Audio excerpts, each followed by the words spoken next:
KA ಅಂದರೆ ಕರ್ನಾಟಕ ಪರೀಕ್ಷಾ ಪ್ರಾಧಿಕಾರದಿಂದ ಒಂದು ಹೊಸ ಜಾಬ್ ನೋಟಿಫಿಕೇಶನ್ ರಿಲೀಸ್ ಆಗಿದೆ.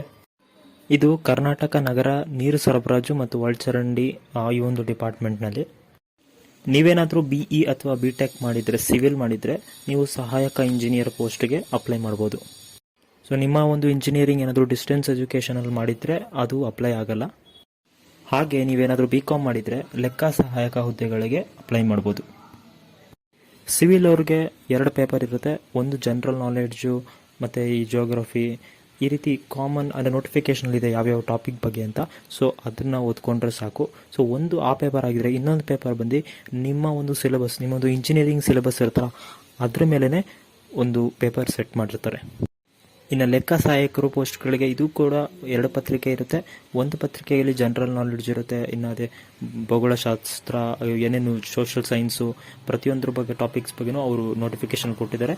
ಅದೊಂದು ಪೇಪರ್ ಆಗಿದ್ದರೆ ಇನ್ನೊಂದು ಪೇಪರ್ನಲ್ಲಿ ಕಂಪ್ಯೂಟರ್ ಜ್ಞಾನ, ಕನ್ನಡ ಜ್ಞಾನ ಹಾಗೂ ಇಂಗ್ಲೀಷ್, ಸಾಮಾನ್ಯ ಇಂಗ್ಲೀಷ್ನ ಜ್ಞಾನದ ಮೇಲೆ ಕ್ವಶನ್ಸ್ಗಳಿರುತ್ತೆ. ಮತ್ತು ಎಲ್ಲ ಪೋಸ್ಟ್ನ ಎಲ್ಲ ಪರೀಕ್ಷೆಗಳಿಗೂ ನೆಗೆಟಿವ್ ಮಾರ್ಕಿಂಗ್ ಇರುತ್ತೆ.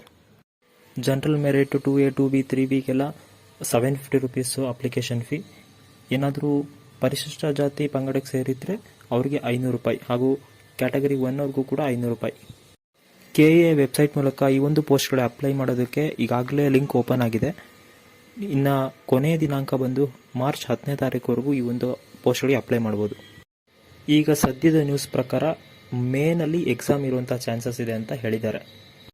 ನೀವೇನಾದರೂ ಈ ಪೋಸ್ಟ್ಗಳಿಗೆ ಅಪ್ಲೈ ಮಾಡಬೇಕು ಅಂತ ಅಂದ್ಕೊಂಡಿದ್ರೆ ನೀವು ಒಂದ್ಸರಿ ನೋಟಿಫಿಕೇಷನ್ ಚೆಕ್ ಮಾಡಿ ಆಮೇಲೆ ಅಪ್ಲೈ ಮಾಡಿ ಅಂತ ಹೇಳ್ತೀವಿ. ಯಾಕಂದರೆ ನಿಮ್ಮ ಒಂದು ನಾರ್ತ್ ಕರ್ನಾಟಕ ಆಗಿದ್ದರೆ ನಿಮಗೆ ಎಷ್ಟು ಸೀಟ್ಗಳು ಒಂದು ರಿಸರ್ವ್ ಆಗಿದೆ, ಇನ್ನು ನೀವೇನಾದರೂ ಬೇರೆ ಕ್ಯಾಟಗರಿಗೆ ಅಂದರೆ ಎಷ್ಟು ಸೀಟ್ ನಿಮ್ಮ ಒಂದು ಕ್ಯಾಟಗರಿಗೆ ಅಲೋಕೇಟ್ ಆಗಿದೆ ಅನ್ನೋಂಥದ್ದನ್ನು ನೋಡ್ಕೊಂಡು ಅಪ್ಲೈ ಮಾಡಿದರೆ ನಿಮಗೆ ಹೆಲ್ಪ್ ಆಗುತ್ತೆ ಅಂತ ಹೇಳ್ತಾ ಈ ಒಂದು ವಿಡಿಯೋನ ಮುಗಿಸ್ತಾ ಇದ್ದೀವಿ.